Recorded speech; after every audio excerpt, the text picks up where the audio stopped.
Good evening and welcome to Poems from the Holocaust Revisited. Performance and panel presented by Old Dominion University Libraries and the Arts and Social Justice Themester Programming Committee.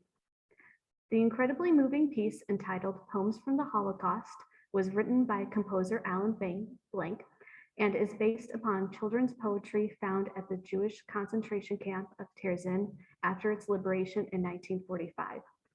Performing this work is vocalist Rebecca Willett, pianist Emily Russell, and bassist Christopher White. To open our program are Dr. Brian Payne, Vice Provost of Academic Affairs, and Dr. Emily Milligan, Program Director for the Institute of Jewish Studies and Interfaith Understanding. And without further ado, Dr. Payne. Good evening.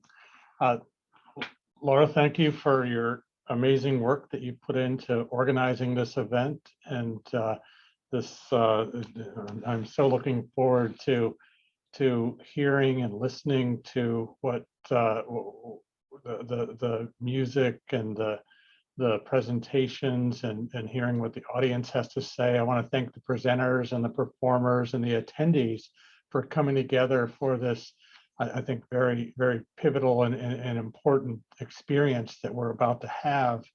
When we first thought about the semester idea, I would like to say that it was a thought out, planned event, that it wasn't just sort of happenstance that we came upon this idea of a themester, but I would not be honest with you. In fact, what happened is I had a meeting where I called together a number of folks because I had come across this video in my email about, it was called In Her Shoes, and it was a documentary about incarcerated women who were learning how to paint as a form of therapy. And so I had called together a meeting with, I remember Annette Finley-Croswhite was there. I remember Cullen Strawn. I remember a number of others. And we were talking about, I wanted to show this documentary to a number of different groups, including students and faculty who might be interested in arts and justice and criminal justice and social justice. And as we talked about this documentary, Cullen suggested that maybe we should think bigger than a documentary. Why don't we have, and he threw out this word themester, and he pointed out that where he was at Indiana, they developed a themester model within their College of Arts and Sciences, and he talked about it. And this was in late spring semester, and I said, yeah, let's do that.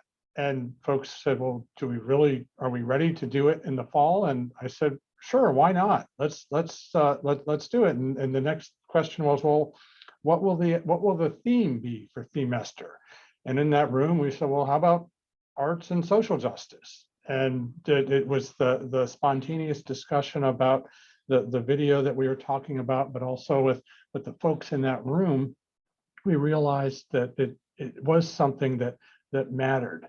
Now, while it was in a way happenstance that we came across the idea of the themester from sitting in a room with Cullen, he did say he'd been promoting the idea of a themester in the past, but it hadn't quite taken off yet.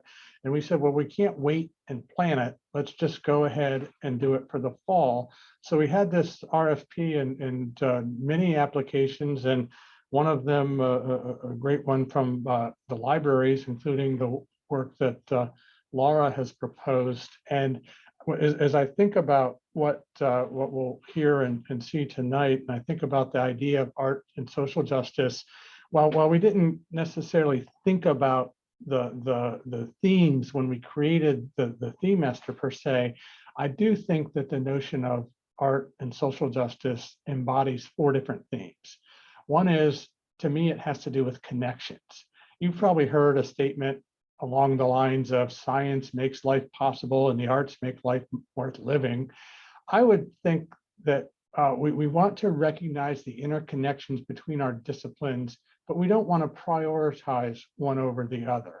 All too often we overemphasize STEM, and we seem to whether it's advertent or inadvertent, treat the arts and humanities as less worthy academic areas. Rather than prioritizing disciplines, I think it's important that we think about their connections and their interconnections, and not just connections between disciplines, but connections and interconnections between individuals. And when breath becomes air, Stanford neurosurgeon Paul Kalanithi describes his path from an English literature major to a future neurosurgeon who unfortunately learned firsthand what it was like to be diagnosed with a terminal disease.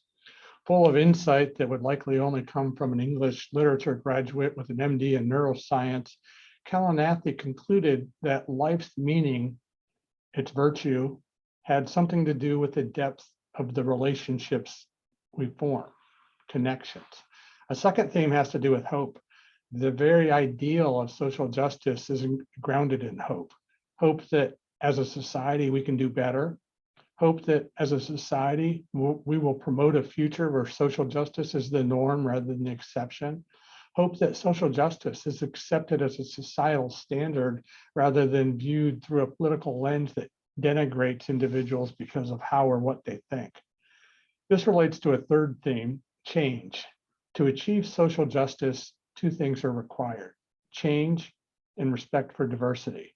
When we think about art and social justice, we are provided the opportunity to see how art has changed the world while also seeing how artistic expressions embrace diversity. Through this lens, I think we can see how art promotes social justice. And the fourth theme to me is love. Describing the horrific experience of detainment in a concentration camp, author and Holocaust survivor Viktor Frankl identified the search for meaning as a central driving force in all that we do. He writes about the time he spent thinking about his wife. He said, "A thought transfixed me. For the first time in my life, I saw the truth as it is set into song by so many poets, proclaimed as the final wisdom by so many thinkers, the truth that love is the ultimate and the highest goal to which man can aspire. Then I grasped the meaning of the greatest secret that human poetry and human thought and belief have to impart. The salvation of man is through love and in love." It's through poetry, through art, through the humanities that we express our love. Let's also add, without art, without creativity, without meaning, there would be no justice. To me, it's in this way that art and social justice are intricately connected. Thank you again, and I look forward to hearing this evening's performances and presentations.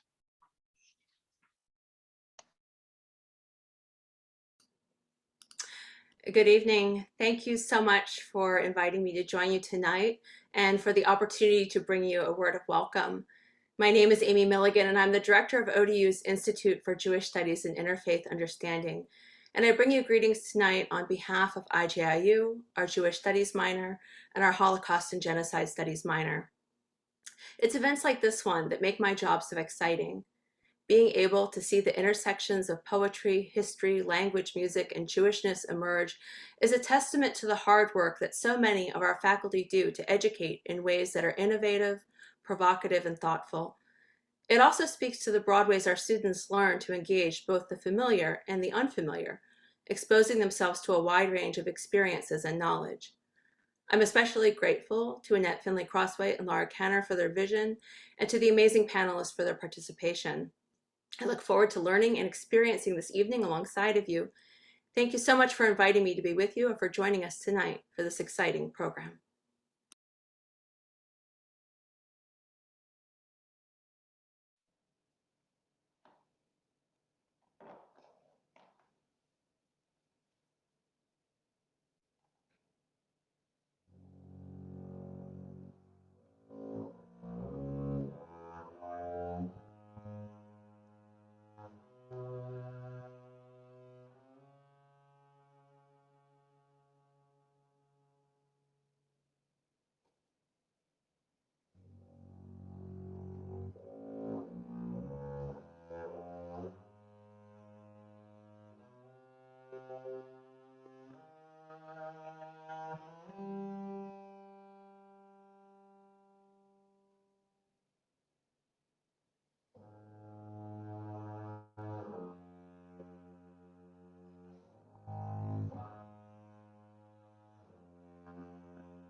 weeks I've lived in here, penned up inside this ghetto, but I have found my people here. The dandelions fall to me, and the white chestnut candle in the court.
I want to thank our performers.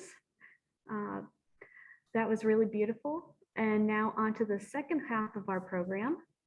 Tonight's panelists are going to be Dr. Annette Finley-Croswhite. She is a professor of history and a university professor. She specializes in early modern and modern European history, the history of medicine, the history of the Holocaust, and has authored 3 books and many articles. She is also the founding director of ODU Center for Faculty Development. Dr. Brian Nedvin. He is an associate professor of music at Old Dominion University. Nedvin has an international operatic and concert career and has appeared throughout Europe, Canada, and the United States. Passionate about the Holocaust since high school, Nedvin's doctoral dissertation, Music and the Holocaust, has become a lecture recital that he has performed throughout the United States. Dr. Peter Schulman, professor of French and International Studies, is the author of The Sunday of Fiction, The Modern French Eccentric, and Chasing Esther, Jewish Expressions of Cultural Difference, with David Metzger. Last year, he organized a 3-part Canadian Jewish speaker series with the Association of Canadian Jewish Studies and the United Jewish Federation of Tidewater, and is working on Canadian Jewish themes for a future publication. He has recently been appointed to the board of directors of the Association for Canadian Jewish Studies,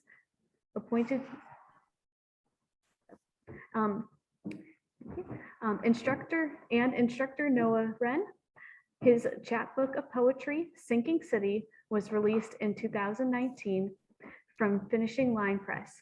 His poetry and nonfiction in various publications, both online and in print. Currently, he teaches literature and composition as an instructor at Old Dominion University, and for the past 10 years has led a poetry workshop at a local nonprofit organization, the Muse Writer Center. While themes of environmental conservation remain present in his work, he is currently writing a memoir and essays about the effects of war and deployment on members of the military and their families. We will be accepting questions after the panelist's presentation. Please use the Q&A box so that we can make sure we can get to everyone. Dr. Finley-Croswhite will open the panel, giving a historical context to performance. After you, Professor or Dr. Finley-Croswhite. Hello. Thank you, Laura. Thank you so much. I hope everyone can hear me. And if there's a problem with the sound, I hope you'll let me know. I am going to quickly share my screen here. And I hope that everyone can see this. Yes, correct? Let me know if there's a problem. So I've been asked to give some historical context tonight to the camp at Terezin. And I start out with a picture here of the modern day city today as we'd see it. This is part of what was the camp long ago during the war. And there is a museum in the town today, but I understand that the town doesn't really have the money to keep up the camp as a historic site, so it's falling into disrepair. So I want to just start off with where we are today. Most people, I think, when we look at the camp at Terezin, most people aren't particularly aware of it as it's tied to World War II and the Holocaust. I think obviously when most people think about the Holocaust, the general public, they think about Auschwitz-Birkenau in Poland, and they don't think about Terezin in what would now be the Czech Republic. Terezin is about 35 miles or so from Prague. So to give you a little bit of background, the city was actually founded around 1784 by the then Austrian Emperor Joseph II, and he named it after his mother, Maria Theresa. And during World War II, or before World War II, actually, the Nazi state annexed what is now the Czech Republic, or part of that land. And when they took over what is Bohemia Moravia, they essentially took over what this Terezin, which was a garrison town. And it was fairly small. And so the buildings were there because it had been a garrison. And by late November of 1941, they had turned it into a camp of sorts. It was a camp and it was a ghetto. It was a labor camp and it was a transit camp. It was many things. And so I'm going to talk to you a little bit about that this evening. You can see as a concentration camp, around 144,000 Jews from what was then Czechoslovakia, Germany, Austria, the Netherlands, and Denmark were sent to Terezin along with children. And the survival rate was not very good. You see, children by and large had little chance for survival, and you can see the statistics here. But the reason is significant in that as a transit camp, most inmates sent to Terezin were eventually sent to other camps, usually Auschwitz-Birkenau, usually Majdanek, even Treblinka, sometimes to the ghettos in Poland, where they would then be eventually sent to one of the extermination camps. So Terezin was this space in between what life had been before they were sent to this camp and before they were sent on further east. The reason the camp was founded was that as the Nazis began to develop their anti-Semitic rules, laws, agendas, and actions for moving and then ultimately exterminating the Jewish population, they conceptualized that they needed a place to send famous German and Austrian Jews, musicians and artists and celebrities of sorts, even scholars, theologians, the elderly. They needed a place to send them that wouldn't really arouse suspicion. And so Terezin was set up as this ideal city. In fact, it was referred to by the Nazis as a spa town. It was often referred to as the Führer's gift to the Jews. In fact, the Nazis made a propaganda film entitled The Führer's Gift to the Jews. And so what happens in the context of Terezin is that the Nazis perpetuated a ruse, a hoax. The conditions in Terezin were awful. All the things that you think about in concentration and extermination camps, very little food, people crowded together. The ghetto had a space for 7,000 people and there were over 50,000 people living there. So overcrowding and all the things that led to disease and death within the ghetto itself at Terezin. But it looked better than a place like Birkenau. And so whenever people would raise questions, Western authorities, the Red Cross, would raise questions about what these camps were, oftentimes authorities were brought to Terezin and shown the situation, and it didn't look that bad. And usually right before a visit of the Red Cross, the authorities in Terezin would deport large numbers of Jews to Auschwitz-Birkenau to make the city, the camp, seem less crowded. And so I have some pictures here that come from this film, this propaganda film that was made in 1944, The Führer's Gift to the Jews, where if you look at this site, this is the green garden space on the outside of the city, people working to grow food and vegetables. Again, this is part of the hoax that was perpetrated, that people were shown, and this film was exported to essentially convince people outside of the Nazi territorial holdings that in fact life in these camps wasn't that bad. I wanted to talk to you a little bit about women and children in the camps. And this picture comes from the Nazi propaganda film. The children look happy and healthy. And the next slide, again, from the propaganda film, the women look happy and healthy. What I'd like you to note is that the number of women at Terezin was always greater than the number of men. That Terezin, the history of it underscores for us really that gender mattered during the Holocaust, that women were more vulnerable, and because they were carriers of Jewish life in terms of pregnancies, they were slated for annihilation by the Nazi state. So many women came into Terezin pregnant, and up until 1943, they were allowed to continue those pregnancies and give birth. But after 1943, actually not. They were required to have abortions. And many then volunteered to go to Auschwitz-Birkenau, thinking they could go to another camp and have their child. And of course, at Auschwitz-Birkenau, pregnant women were gassed on arrival. Children were originally brought into the camp. There were lots of family units in Terezin. But eventually by 1943, children's barracks were created, and children and parents were kept separate.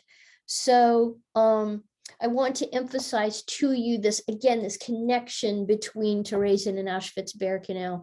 It's interesting that when you look at the number of transports from Western Europe to two sites, 289 transports went from Western Europe to Auschwitz-Birkenau, but 611 transports went from Western European cities to Terezin. But you have to remember, eventually those people were moved on to camps in the East. So the population in Terezin tended to change monthly. Terezin is known for a rich cultural life because it was populated by artists and musicians. Famous people like Leo Haas was an artist, notable composers like Carlo Ullman or Gideon Klein, famous educators, artist educators like Frederica Dicker Brandeis were there. And so these artists and poets and musicians used their talents in the context of their camp life to perform operas, to write poetry, to perform theater pieces. There was a rich cultural life to Terezin. There was even a jazz band called the Ghetto Swingers. And the woman I mentioned, Frederica Dicker Brandeis, was particularly interested in the children in the camp, in the ghetto, and worried about their psychological trauma. And she was an art educator, and she really employed with them a form of art therapy, getting them to draw and to write poetry and to perform musical pieces. There was actually a children's opera called Brundenbar that was performed over 55 times in the camp during the war. And so Frederica Dicker Brandeis didn't survive the war. She died in late 44 at Auschwitz-Birkenau, where she was murdered.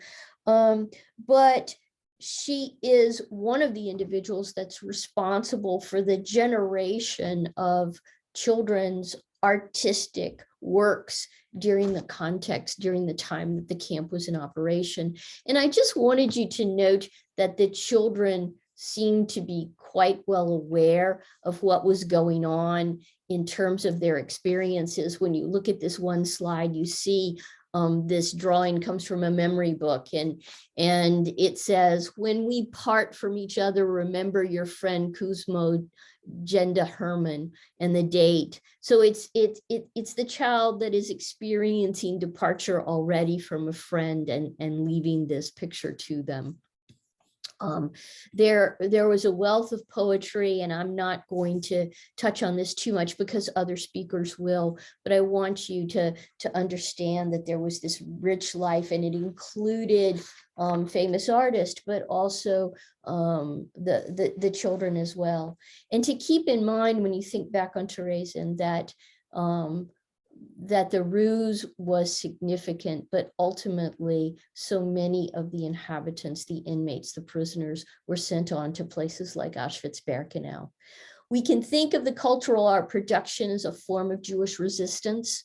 The artist working there, drawing, making creative works, were able to emphasize a rich cultural life that they had had before the war, and they continued in this site. The artists produced drawings, often satirical, often telling, and these works of art, like what you've just heard, were retained post-war. Many of the artworks were hidden and found after the war, and they stress that the creators of this art knew what was happening, and they were offering up a form of resistance. So the portraits and the poems allowed prisoners to retain their own identities even while they were prisoners. And the art link provided really a link to their own Jewish heritage and their rich Jewish culture.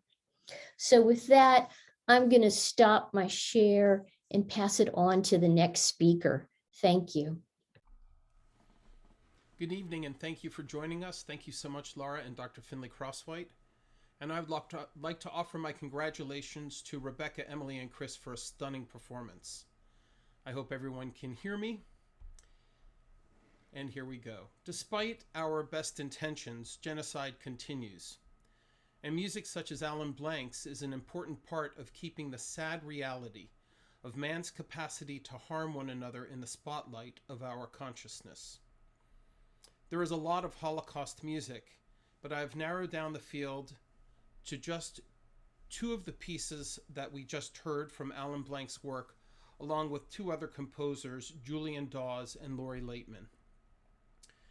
Looking at the piece at Terezin, which was the first song we heard with text, we can hear profound differences in the way Allan Blank sets the words to music compared to composer Julian Dawes. In a moment, I will play a little bit of each, but first I will share my thoughts with you before. Allan Blank starts off his piece at Terezin with a foreboding atmosphere set up with a tone cluster, which is a collection of notes, in this case A, B, C sharp, D, F, and G sharp. This creates a lot of tension in the sound. These 6 notes are then played again in octaves by the piano. It creates a sense of doom with a hollow, perhaps hopeless texture. And so that's something that you'll be listening for. When the bass enters, it does so, and it creates a sense of tragedy with a highly rhythmic, accented notes. And then on the word what, you will hear 4 repeated staccato or short notes. In the vocal part, the singer is using a lot of minor thirds, which creates a sad or desperate feeling. This repeated use of the minor third creates a motive of sorts, which is a compositional approach used by Blank. On the word what, you will note that the pitch of the word is set higher, just as when we speak and we are surprised, our voice tends to rise. This is an example of text painting. Overall, the piece is rhythmically precise and extremely organized, and I believe Allan Blank creates an atmosphere of anxiety, distress, and chaos. These adjectives seem quite appropriate for the text and how the children must have felt upon their arrival. So with that brief explanation, we're going to listen to the first 30 seconds or so of this selection. I wish I could play the performance that we just heard, but I couldn't do that. So this is another group. We're going to be listening for the tone cluster, the minor thirds, and the rhythmic articulation.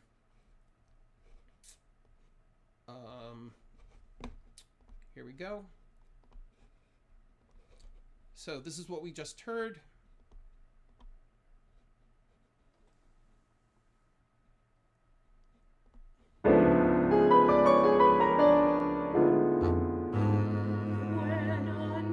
new child comes. Everything seems strange to him. What? On the ground I have to lie. Eat black potatoes.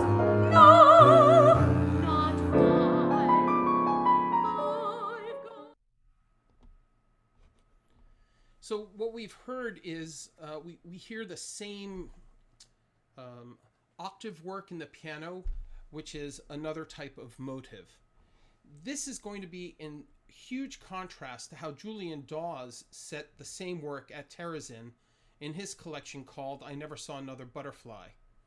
For me, this setting deals with the words of the poetry from the view of the children who, although upset about the peculiar and dirty situation that they face, are perhaps blissfully unaware of their true situation. As you previously heard from Dr. Finley-Croswhite, of the roughly 15,000 children sent to Terezin, it is estimated that only 150 survived. That was the reality. The music you will hear is playful and written for children to sing. A steady and simple beat is established and maintained while the text is sung, and you will hear the bass line in the piano doubling the voices, giving the children clear support while figuratively underlining the distasteful prospect of sleeping on the ground and eating black potatoes. The text painting here happens more in the piano than the voice. And unlike Allan Blank, the music is strongly tonal and perhaps easier to listen to and digest for those hearing it for the first time. However, both powerful settings generate a visceral reaction. Here's a small sample of Dawes' setting. Listen for the simple piano part, the children's voices, and the bass line in the piano that adds color and text painting. When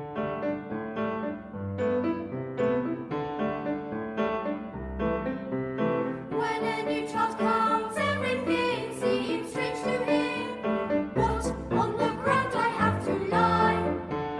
Eat black potatoes. No, not I. I've got to stay.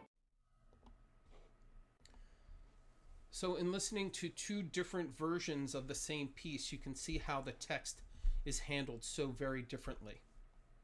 Looking at another selection, Man Proposes, God Disposes, we find some similarities between Allan Blank's composition and, in this case, Lori Laitman's. The vast majority of poems have been set to music with piano and voice only, so the use of the bass at Terezin added a sense of uniqueness to the work and was used both to add color and atmosphere. But here in Man Proposes, God Disposes, Allan Blank uses the bass as the primary instrument to interact and interpret the words with the vocalist, and uses the piano sparingly to add color. Blank's setting of this poem continues to be angular in his approach, and the vocal line is rather chromatic, which you will hear on the majority of the clip I will play. Chromaticism can be defined as a compositional method to add tension to the work, and this chromaticism creates an anguished sound while the bass line pushes forward, creating a sense of inevitability.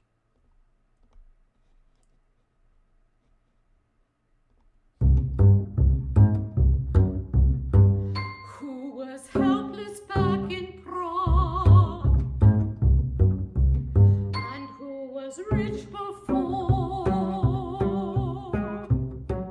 He's a poor soul here in Terezin.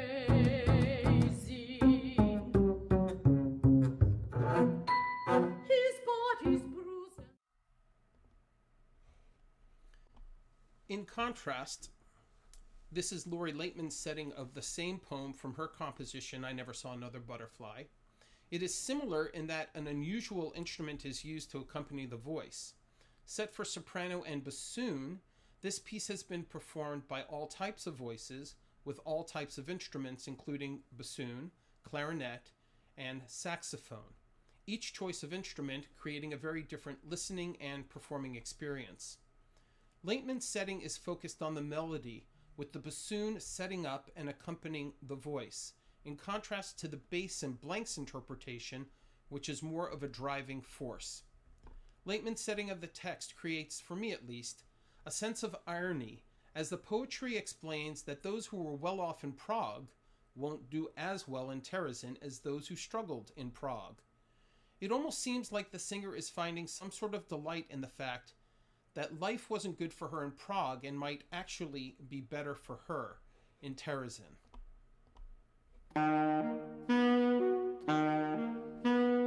Who was helpless back in Prague, and who was rich before? He's a poor soul here in Terezin. His body's bruised and sore, bruised and sore.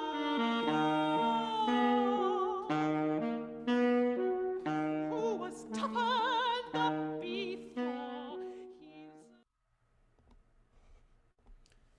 Motive versus melody, instrumentation, and text painting are just some of the ways we understand music.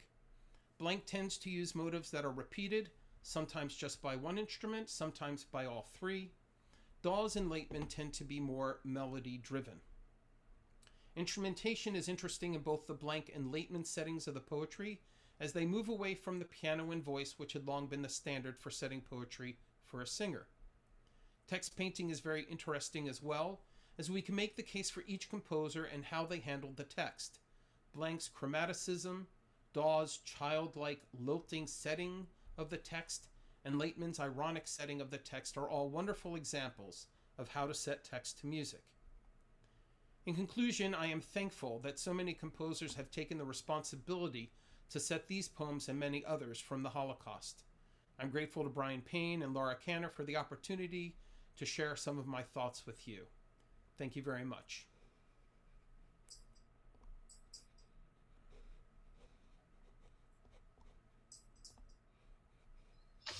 Thank you, Brian. That was really powerful.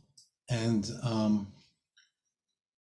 I want to share many of the poems that you explained so beautifully in music. And that Annette, prepared us for, with this notion that at Terezin there were so many artists that were giving lessons to these children, and faced with death really in the future. As we said, only 100 survived out of 15,000.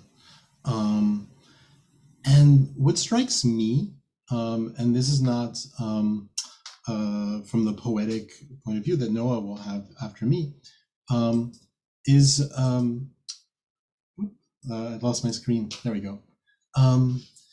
What strikes me every time I read these poems and see these drawings, so this is from the book of collected drawings and poems by, that was edited by Hanna Volkavova, and the poems are translated by Jean Nemikova. So these were poems and drawings that were collected between 1942 and 1944.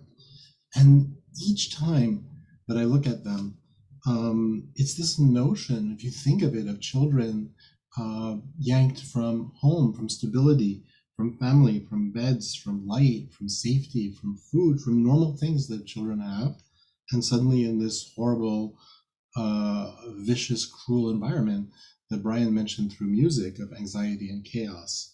And a lot of times the poems are so courageous, and a lot of times they're dark, of course, like we just saw in the last poem that Brian mentioned.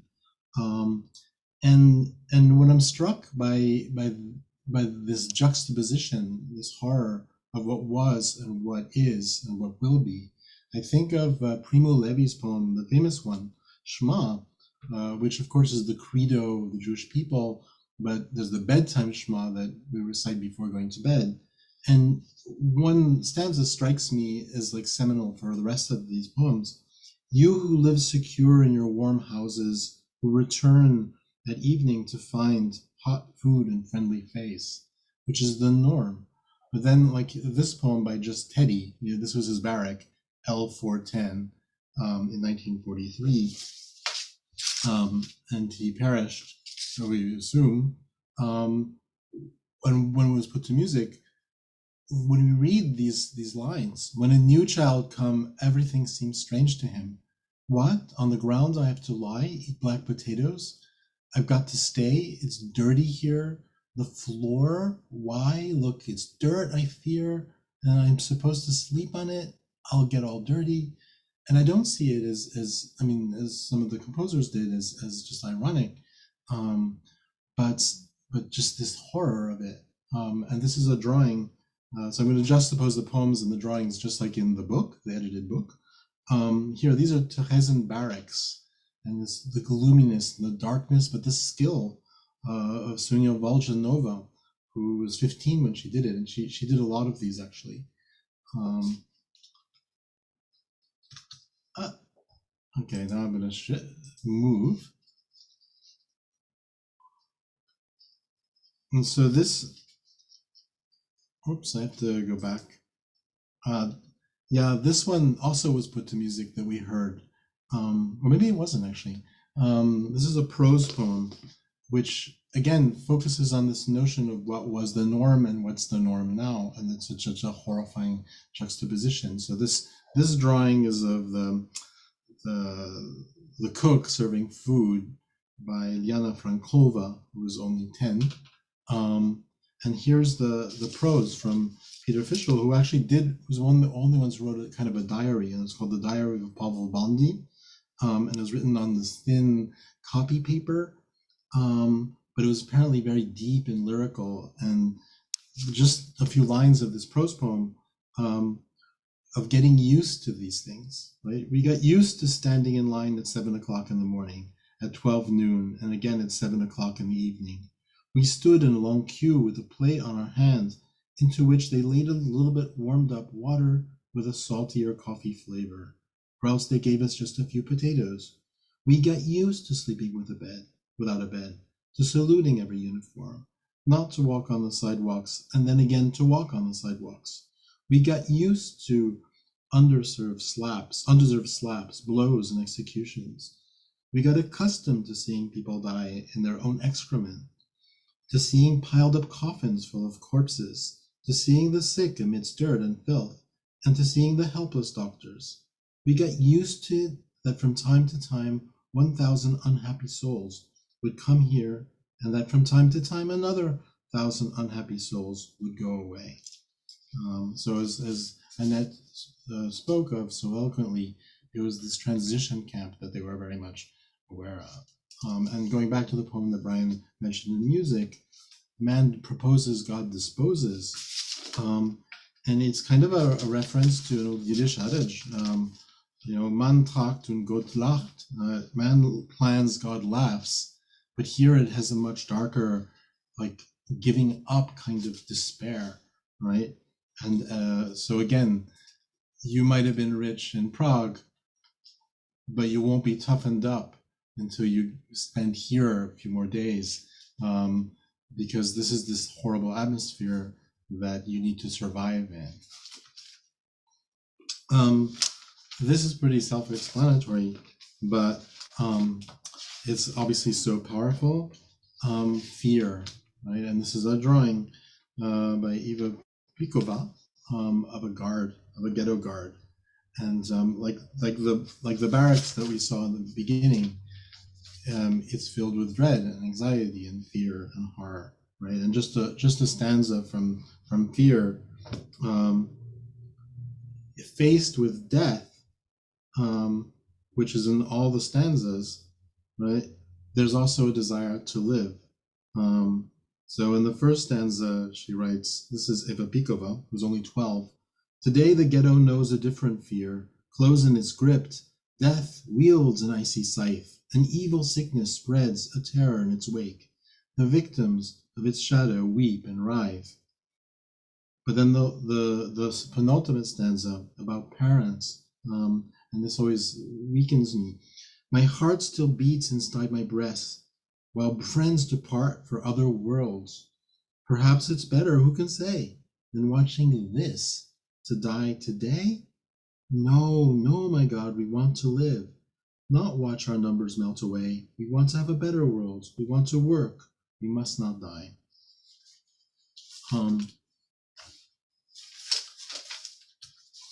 this one also is very poignant because the drawing is so warm, with warm colors and a yearning for normalcy. It's a girl looking out the window by Nina Lederova, who died in Auschwitz at 13. But the poem, again, has this yearning for something else, obviously, right? But where people are nice. And I'm thinking of the last lines of the Diary of Anne Frank, where she says, "Oh, you know, people are basically good, even though this evil situation." And here, maybe not. I'd like to go alone where there are others. Oops. Maybe I can. Oh, okay. I'd like to go alone where there are other nicer people, somewhere into the far unknown, there where no one kills another. Maybe more of us, 1,000 strong, will reach this goal before too long. So again, knowing the answer, it's there. She won't have that, which is again so horrifying.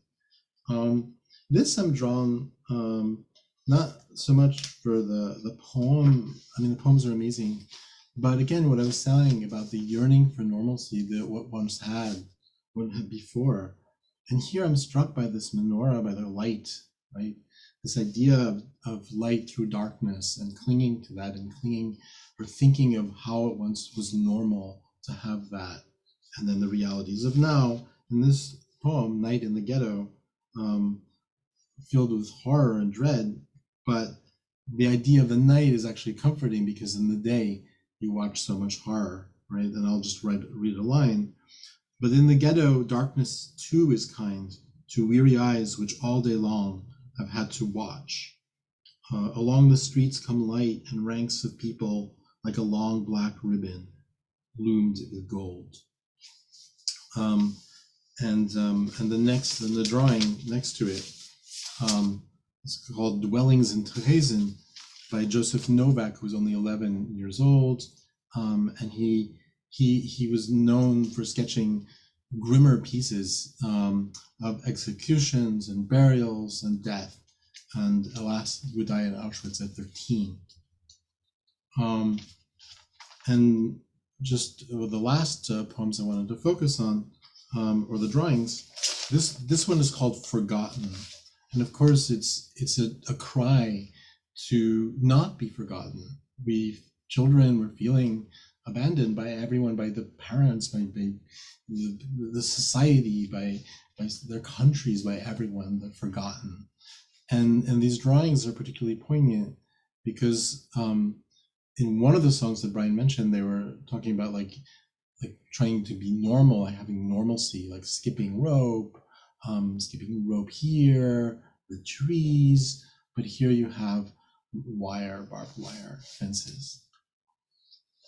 And this last one, or penultimate one, the title is pretty much self-explanatory, right? The poor thing stands there in vain.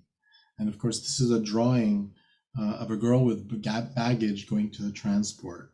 And it was done by an 8-year-old, Ruth Heinova, who drew actually 48 drawings like that.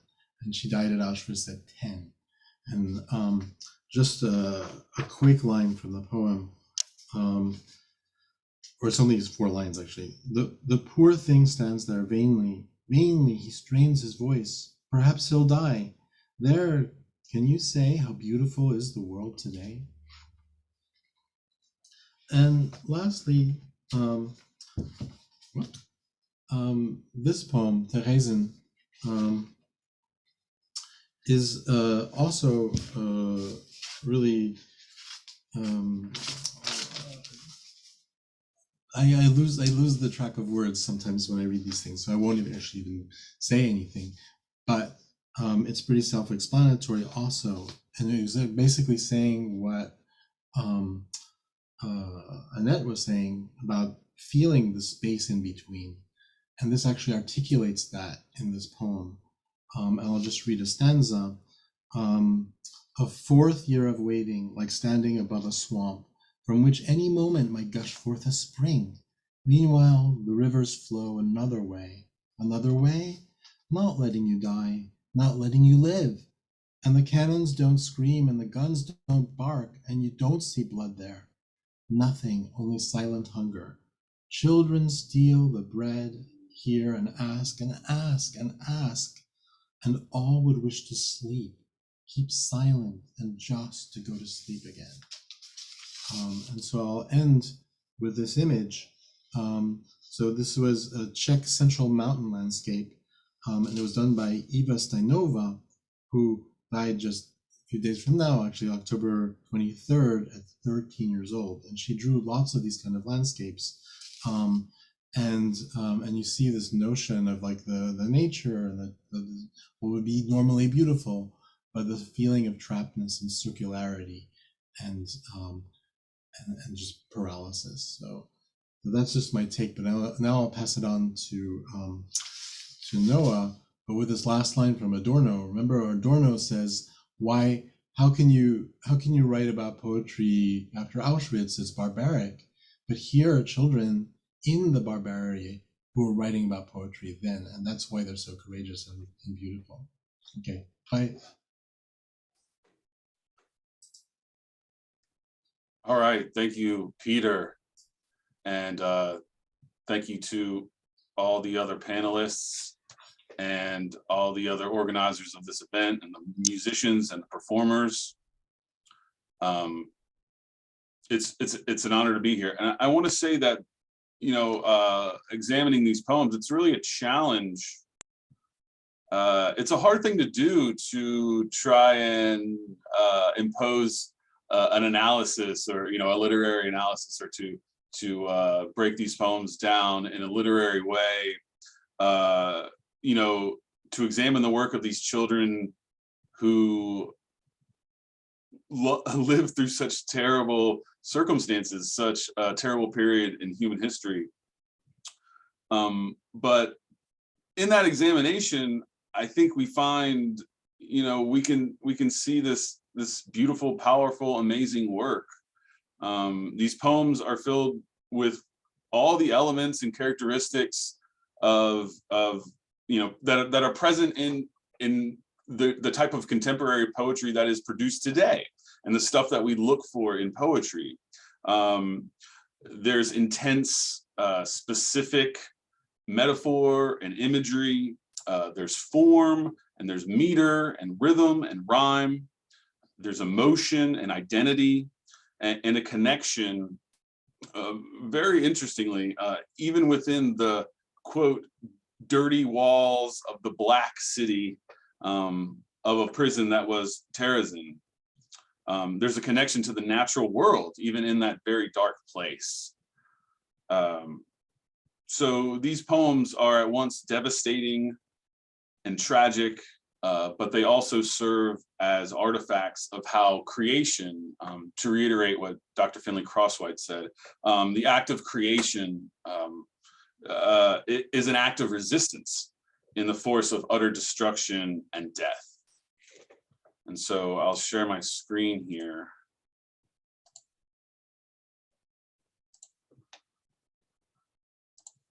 So as I said before, it's tough to try and break these things down. So I remained kind of on the holistic sort of thematic connections that I saw between a lot of these poems, and again, these things have been touched on so brilliantly by the other panelists. The first thing I noticed was, the first and obvious kind of theme or connection between these poems that's expressed is pain. And just recently, the current poet laureate of the United States, Joy Harjo, was in an interview, had an interview on NPR with Michelle Morris. And, I had been sitting with these poems for the summer, or, since the summer, when I knew that I was doing this panel was coming up. And, I heard this interview, and she had this quote that I had to, in some way, I couldn't not connect it to the stuff that I was reading and dwelling in this book. And she says, pain points to something. It's a compacted point, and there's a story in there. And so you can either use it against yourself or you can use it as a tool. And I think what we see in the poetry of these children is them using it as a tool for survival, a tool for resistance.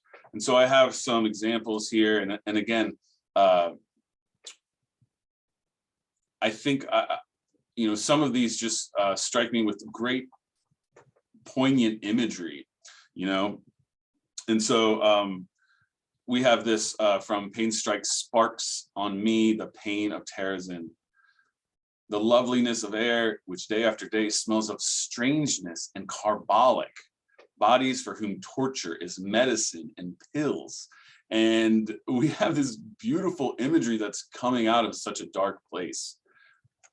Another interesting thing I think is there are many poems that are just titled Terezin or some variation of that, and I can almost imagine Friedel Dicker Brandis, who Dr. Finley-Croswhite mentioned, almost giving them a prompt, you know, if a class, and she's like, write about this city, write about this place, and so many of them, you know, so many of these poems are titled Terezin. The head and Dr. Schulman just showed this one as well, but this first line, you know, the great Tim Siebels might say, you know, you want your first line to be fire, right? You want it to be powerful. You want it to knock the reader off their seat. And this first line, the heaviest wheel rolls across our foreheads. That just struck me as such an image, and you know, the use of image to you know, sort of dislodge the reader, and it is really striking. We suffered more than enough here in this clot of grief and shame, and again we have this metaphor: the city as a clot, the camp as a clot of grief and shame. It's just beautiful work coming out of these young children, and it's amazing. The next sort of collective theme that I saw was a longing for place. And again, panelists have talked about this, but you can turn to these poems and see over and over again the kind of calling for home and safety and familiarity. So you have, then I'd like to live and go back home again. Here in Terezin, life is hell, and when I'll go home again, I can't tell.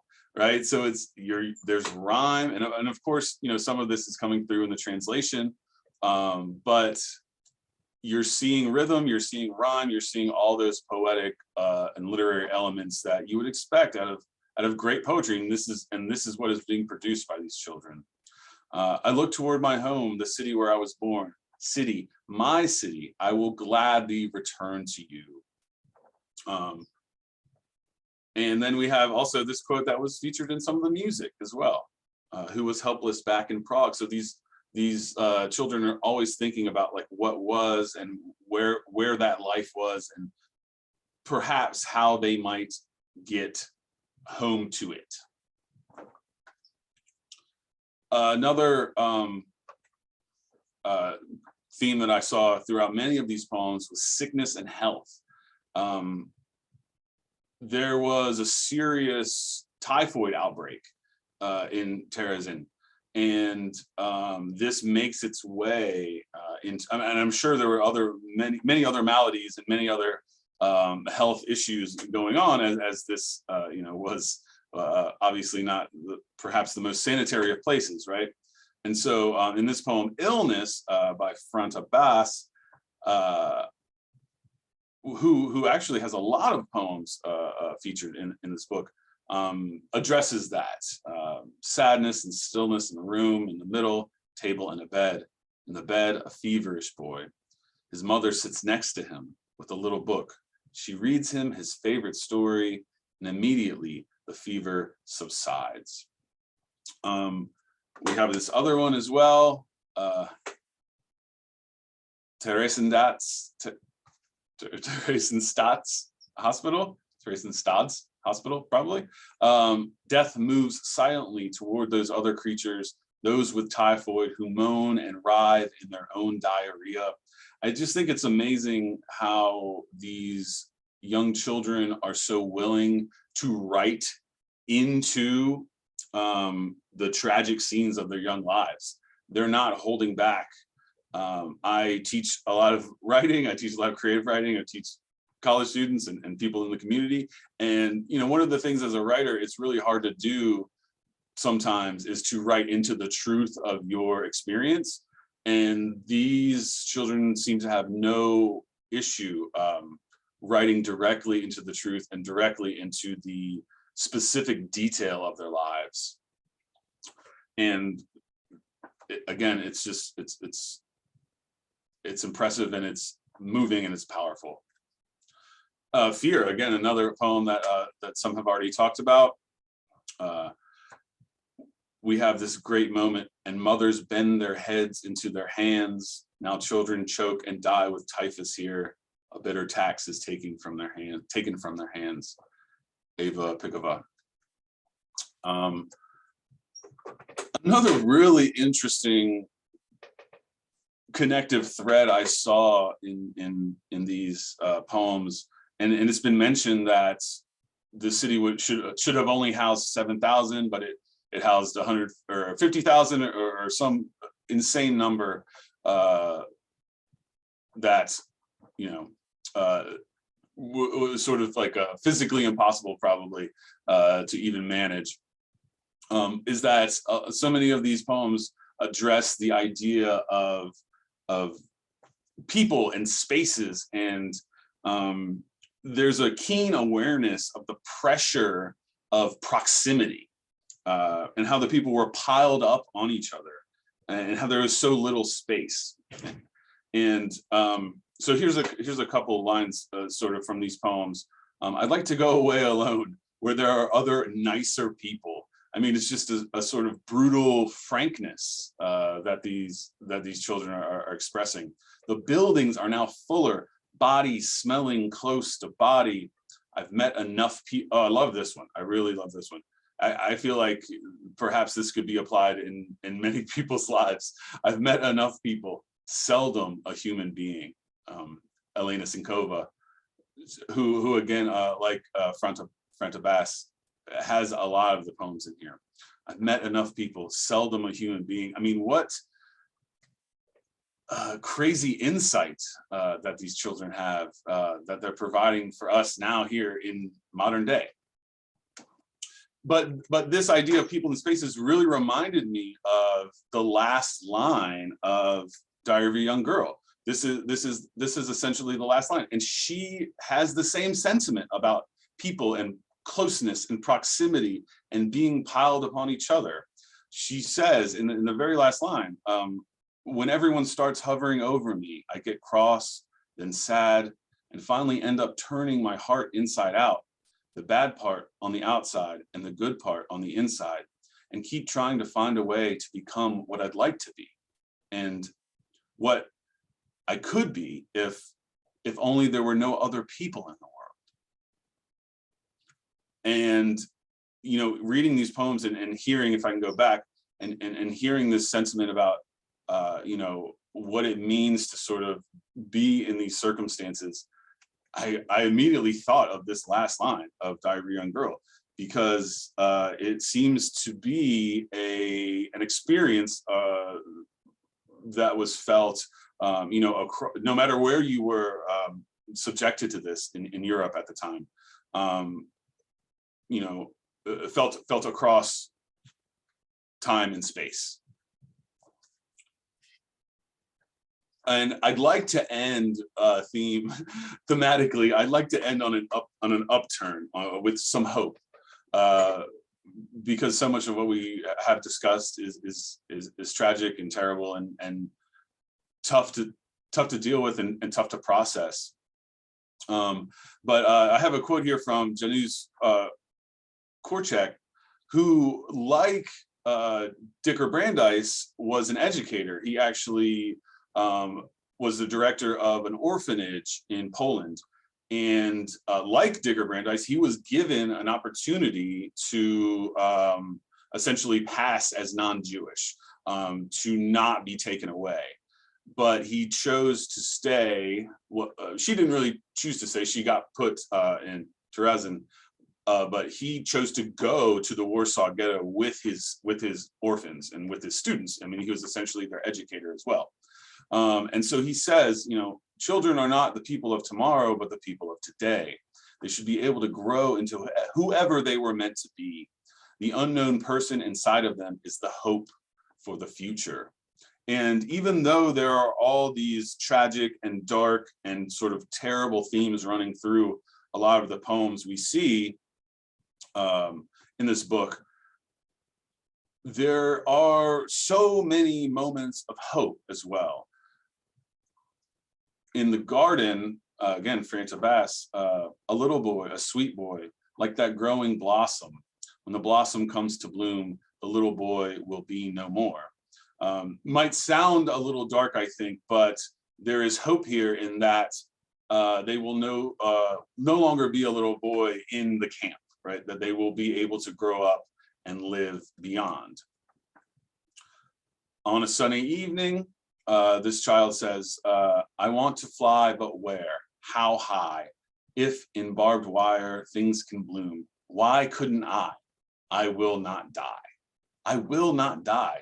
That is such a statement of power and resistance in the face of, you know, just terrible death and destruction. And these children are resisting it. They are being hopeful when perhaps the best of us would never be able to conjure that kind of hope.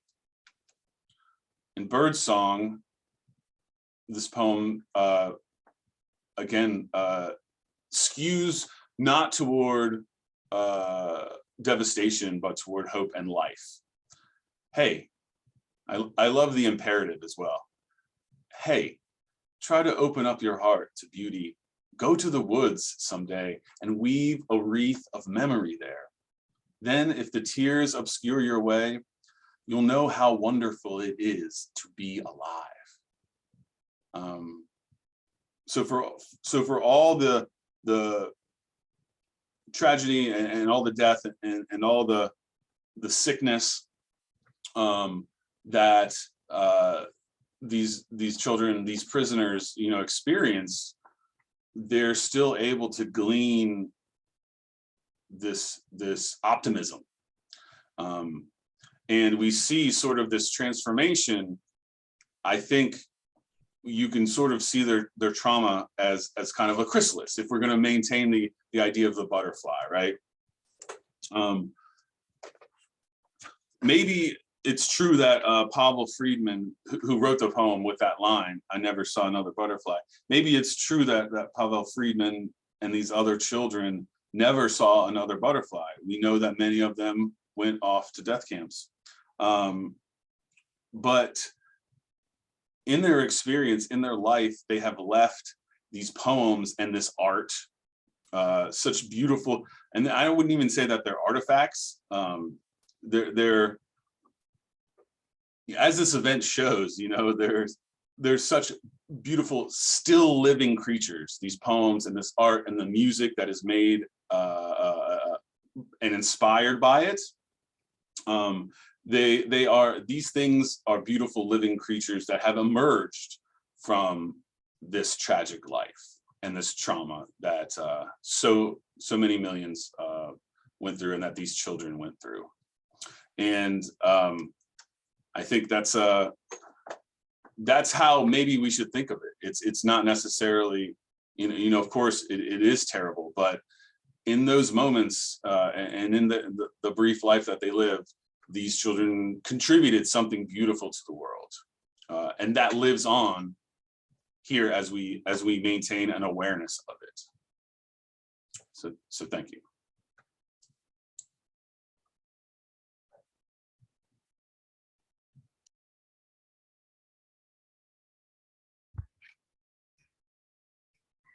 Thank you, Noah. And Thank you to Dr. Finley-Croswhite, Dr. Nedvin, and Dr. Schulman. We're going to now open the Q&A for questions. If you could just please type into the chat box or into the Q&A box, not the chat box, so that we make sure we catch everything. Thank you.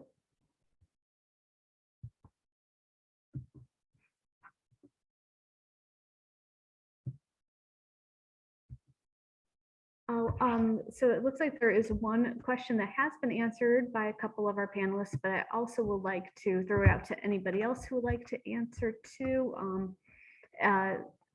This is to all of the panelists. Do you feel that these poems may be considered objective understanding of such atrocities since they were written by children?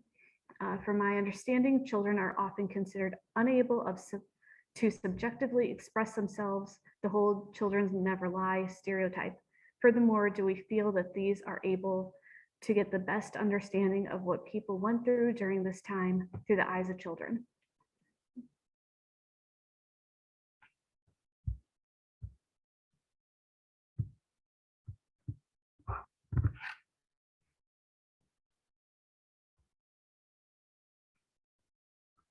I can read the answers too.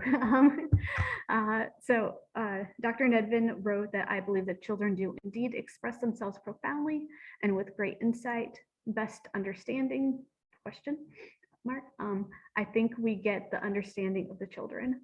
And then Dr. Finley-Croswhite answered, it's interesting because usually the voices and observations of children are dismissed or overlooked. As a historian, I can definitely say that, yes. What I found impressive is how the poems were here from children mirrored more adult thoughts, as Dr. Schulman relayed in the connection to Primo Levi. Finally, I was always amazed when my 20-year-old was 3, 4, 5, and things he would see, say, and understand and hear remains amazingly perceptive as a college student today, and it was evident early on. So yes, I think the perceptions of children inform us very much. Yeah, I would echo that too. And what Agreed. makes these poems extraordinary is that under duress, under unbelievable circumstances, children are wise to the occasion too. They'll express themselves with great courage. Some of them. So just because they're children doesn't mean they can't be eloquent. We see this also in Syria, for example. A lot of Syrian refugees, they don't write poetry, but they express themselves with great depth and eloquence after their villages were gassed or bombed.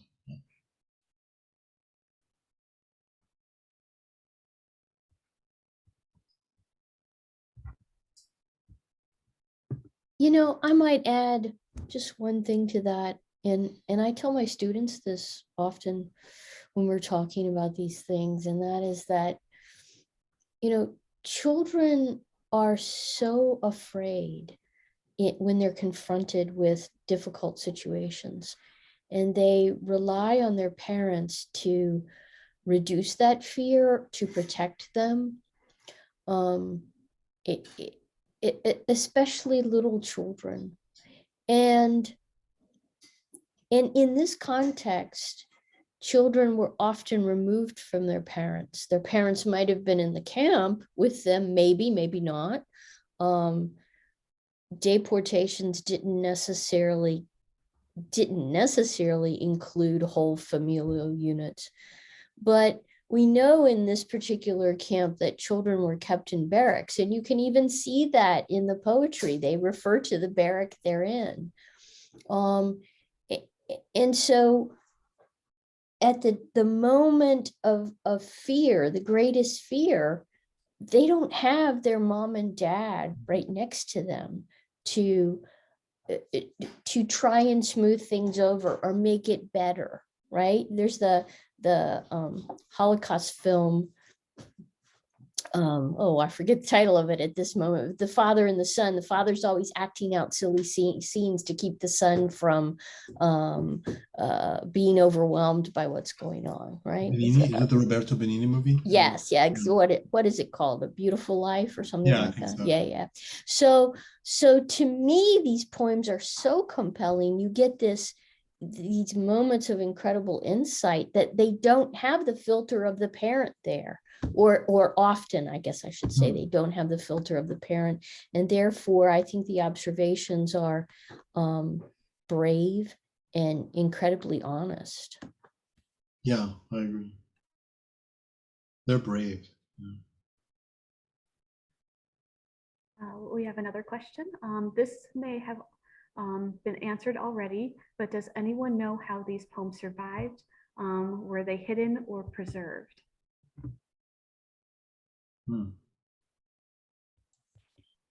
The book actually gives an explanation for this.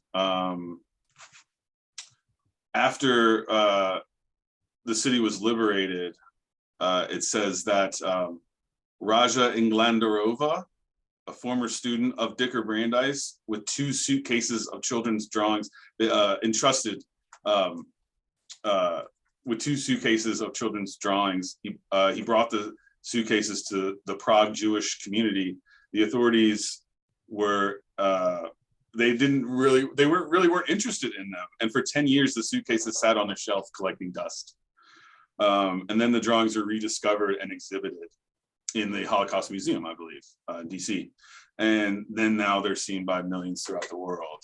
So they barely made it. There was such a chance for them not to actually be revealed to us, you know? So it's, I don't know, I thought that part was amazing. That's in the foreword of the book. So hopefully that answers the question. We got a thank you, so I think it did.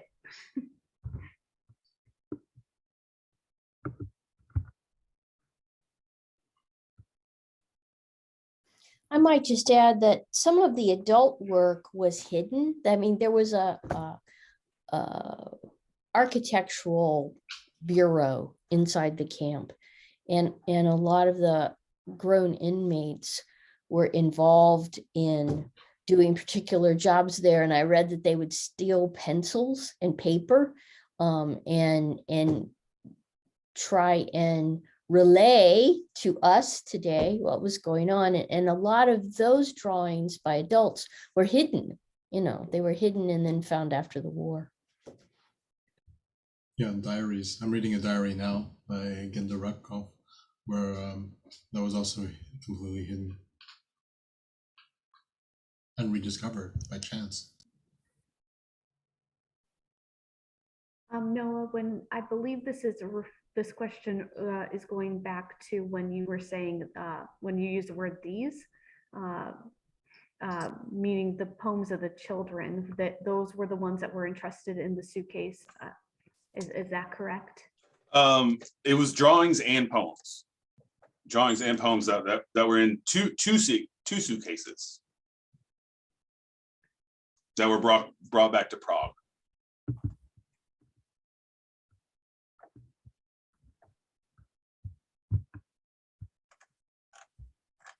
I hope that answered the question. Yes, it did.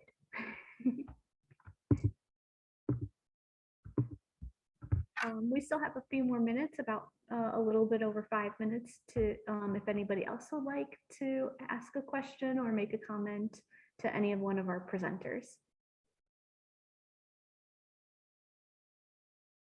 Or if one of our presenters wants to ask a question to any of the other presenters.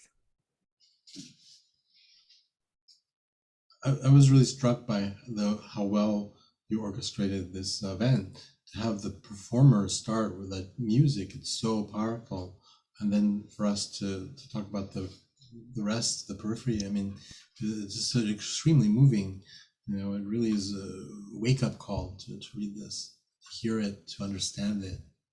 Did the library have the original copies of the Allan Blank music? Is that what happened?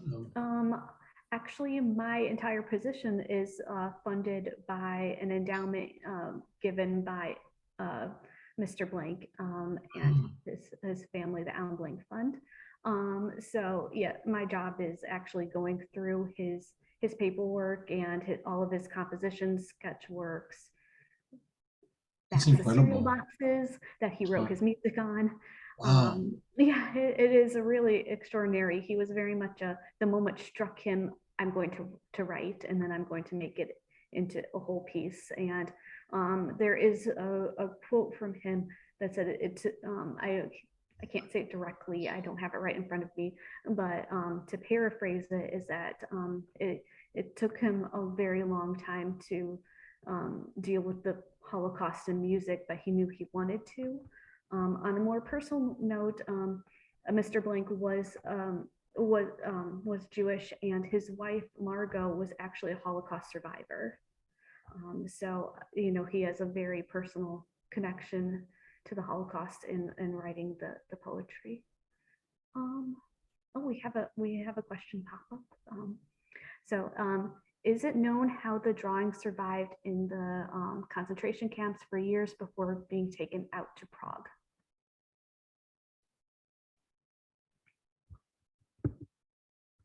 I mean, why weren't they destroyed? Is that what the question is? I'm wondering if they're wondering if they were hidden away or There was again, and this is coming from the foreword of the version of the book that I have.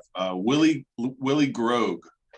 He was a former prisoner, but he was appointed coordinator of children and youth at the war's end. So at the liberation, this person, Grogue, his responsibility was sort of to take care of the youth and see them back to, for repatriation to their countries.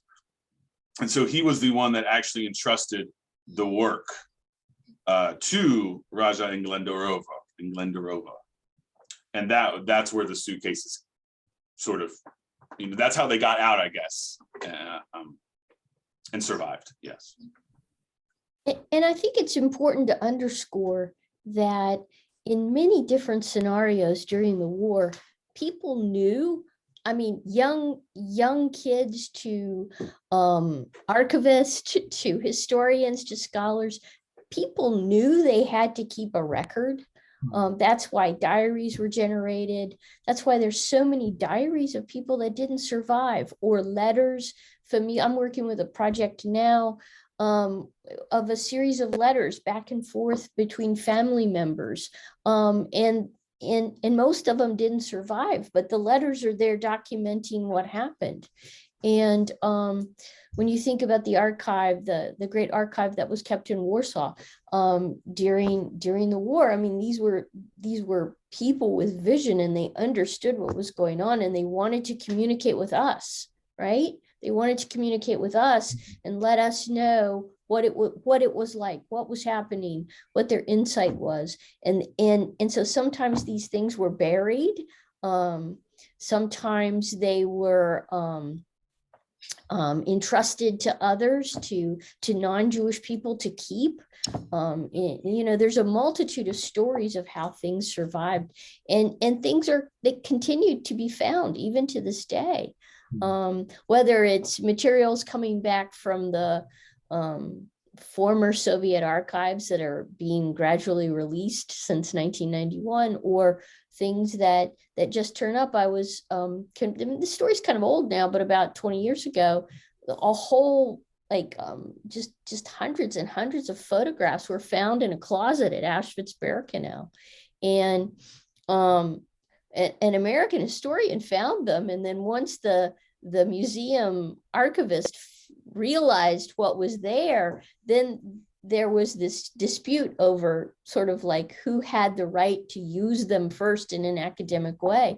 And now they form an amazing exhibit in Birkenau itself. It's a series of photographs from the town of Będzin in Poland. And it's part of the permanent exhibit. But the story is those photographs were stuck in a closet for several decades. I think they were found in the 80s, as I recall. Wow. So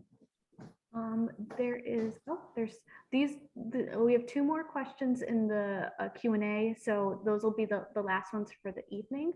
The first is going to be, if we were looking for more poems related to the Holocaust, where would be a good place to start? I will inject one thing. Perry Library on ODU campus does have the book that the music was based on. And there is also, and that is available for checkout.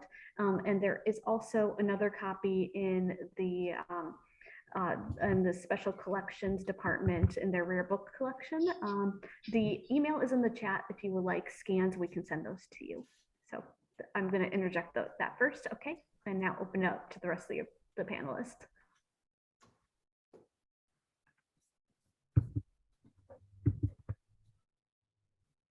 I mean, Annette might know, but I don't know too many. I mean, I think that's what makes unique Terezin, that this poetry production. I know letters, lots of letters, like French letters from kids in Trancy, but I don't know so many poems. I don't, but that doesn't mean that they're not out there. From children, it's very rare. I mean, there are poets from the Holocaust, or you know.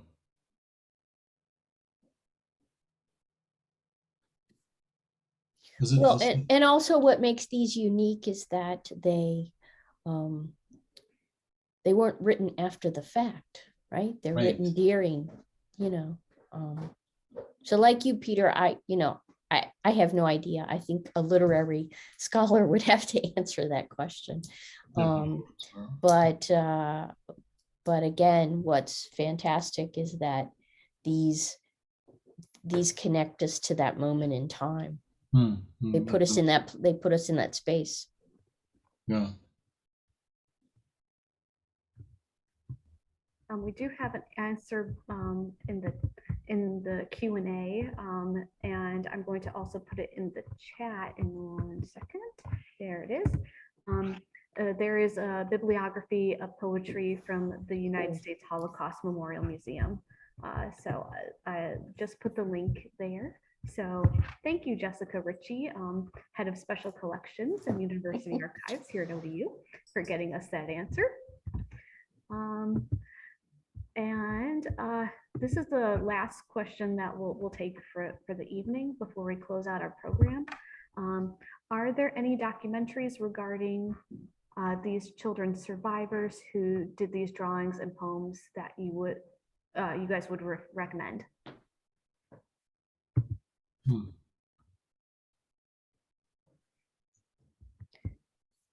I think what I would suggest is Googling USHMM, United States Holocaust Memorial Museum, and Terezin, and you'll get a wealth of information. I mean, they have online 179 photos. I'm sure they have some short films. There must be a documentary on the subject. I'm not aware of one, but I'm sure that they're there. But I think the U.S. Holocaust Memorial Museum is probably the best place to start looking. Yeah, I mean, there are documentaries on Terezin, but about the survivors, I think is a really good, interesting question. And then where's the film, the Nazi propaganda film? Where did you find that? Where is that? Is it, it's housed on the U.S. Holocaust Memorial Museum site. You just have to Google it. I know I saw a documentary several years back about such a similar one that they were doing in the Warsaw Ghetto, which is horrifying. You probably saw that too. And they discovered the real somewhere in Poland. Then they saw what their plan was, which is really, really scary thing. I forgot the title of that movie. Do you remember it, the documentary? I really don't know, but I know exactly what you're talking about. Yeah. But again, that's housed too on the U.S. Holocaust Memorial Museum website. So. And I'll put in a plug-in for their library. If you have any question, you can go online and ask. They always have librarians on site, and they're just so phenomenal. I mean, they'll help you with anything. And Dr. Milligan put in the chat that there's an Emmy-winning film called Voices of the Children that is about the children in Terezin. So there, that is also, I don't know if the library has a copy of it, but I could find out. Time to get one. Well, can I say one more thing? I know we're over time, but I just think that we need to thank Laura specifically. Yeah, This yeah, has been a really amazing event. The musical, first half of it was just so gorgeous. And I'm always moved to think that the piece ends with Kaddish. I mean, it references that.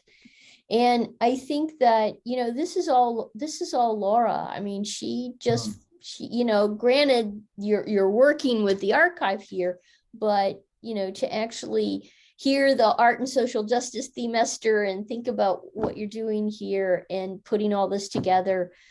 And, then we were supposed to do this September 9th and we got pushed, and then, and you recognized, Yom Kippur. Well, we couldn't have it on Yom Kippur. So, I really just applaud all of your work with this, your sensitivity to the subject, to the Jewish calendar, to the content, to finding the musicians. And then because we got pushed, you had to reschedule again with the musicians. So I just think you did an amazing job, and you really deserve a lot of credit and a round of applause and all that. I mean, it's it's great when the library points all of us in a particular direction, and I really appreciate that.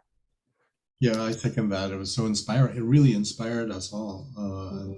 I'm so grateful for it, to bring us all together, and to the music, and then to know that you're caring for these archives. It's to make the library so relevant out there. So thank you. Thank you. Thank you. Thank you. Thank you, everyone. Thank you so much. That was very, very kind to say. I guess I will, on that very, thank you. On that note, I'm going to just end with my lovely pre-written speech. I would like to thank the ODU Libraries and the entire themester committee for making tonight's program possible.